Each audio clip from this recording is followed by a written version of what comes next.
I will then give the floor now first to Mauro Miedico, the UNOCT Deputy Director and Chief of Special Projects, and for his opening remarks, Mauro, and then we go to Reinhold. Mauro, you have the floor. Thank you very much, Roberto. Can you hear me? Perfect. Perfect. Good morning to everybody, Excellencies, ladies and gentlemen. It is my greatest pleasure to co-chair the Parliamentary Web Dialogue today with you, with the PAM, the OSCE, at the occasion of the International Day of Parliamentaries. I would like to start by expressing my solidarity with all of your parliaments as we collectively confront the challenges posed by the coronavirus pandemic. This global crisis is testing all of our societies and all spheres of our lives. The United Nations Office of Counterterrorism recognizes the critical role which you all, as members of parliament, can play in preventing and countering terrorism. My office provides leadership on the United Nations counterterrorism mandates and capacity building. However, we cannot do it alone. We need strong partnership, including with parliamentary assemblies, such as with the OSCE Parliamentary Assembly and the Parliamentary Assembly of the Mediterranean, who are long-lasting partners of my office. I would like to particularly express my special appreciation to Honorable Lopatka, to Honorable Migliore, as well as to the Secretary General, you, Roberto, and to Sergio Piazzi for the priority given to collaborating with the United Nations Office of Counterterrorism on preventing and countering terrorism. The crisis generated new terrorist trends and exacerbated the existing grievances and prolonged conflicts. Terrorists are taking advantage of the pandemic to further destabilize some fragile states and regions. Allow me to highlight some points that may be of relevance for your work as parliamentarians.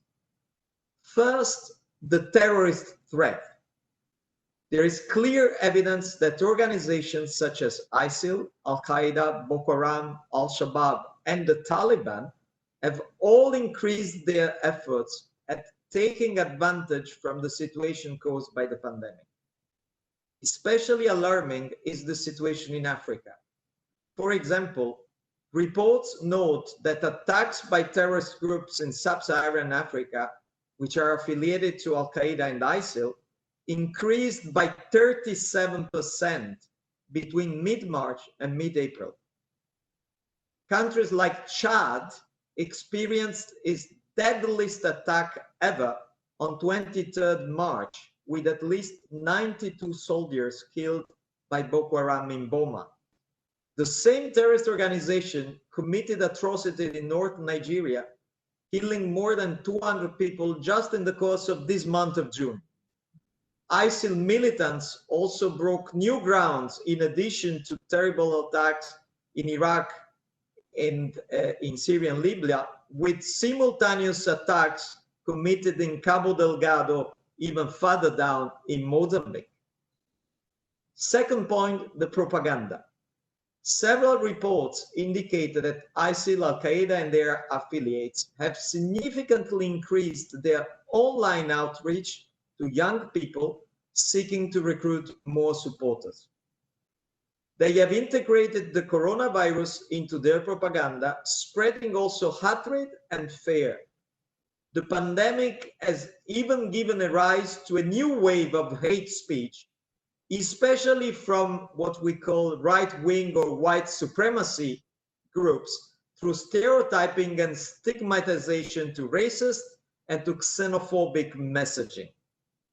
Terrorist organizations are also actively using the grief caused by the coronavirus to strengthen their campaign of violence, and in some countries have approached local populations affected by the crisis, even offering to provide essential services and assistance.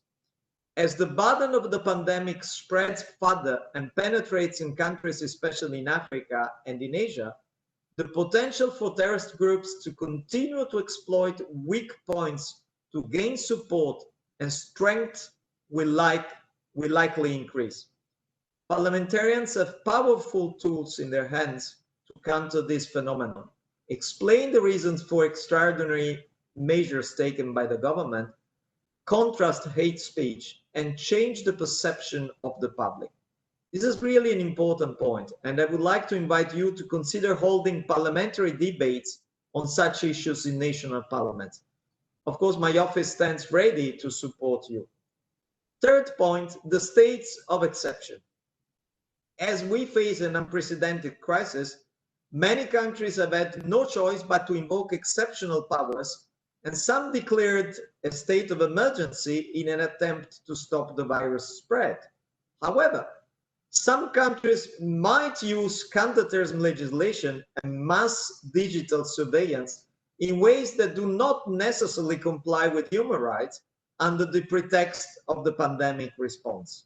Such cases could in turn easily create a fertile ground for terrorists to spread more propaganda, radicalize, and recruit. Parliamentary oversight is therefore essential. Fourth, the camps. At the UN, we remain most concerned about the situation in the camps and places of detention holding suspected foreign terrorist fighters and also associated women and children in Syria, in Iraq, and elsewhere. Repatriation, especially of children, remains a matter of utmost urgency.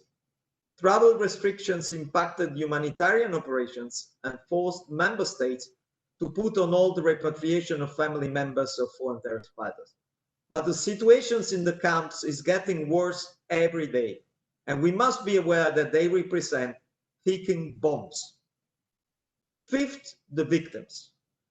Victims of terrorism are a very vulnerable group.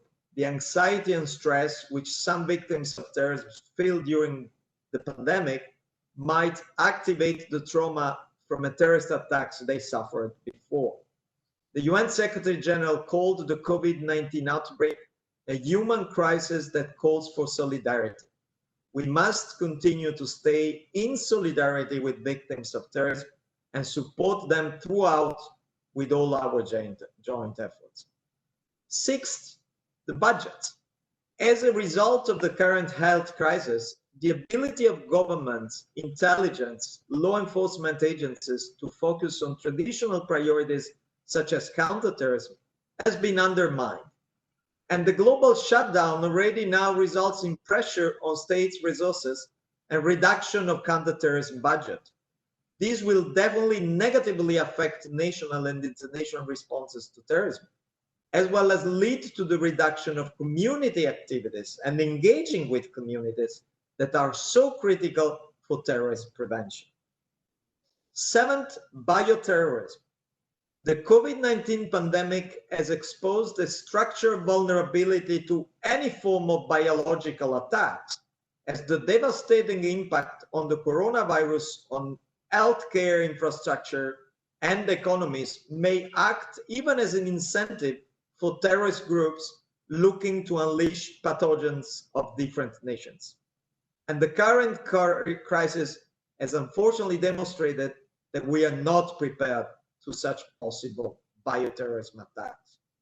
Finally, it is undoubtable that the COVID-19 pandemic will continue to significantly impact international peace and security and related policy making in the long term.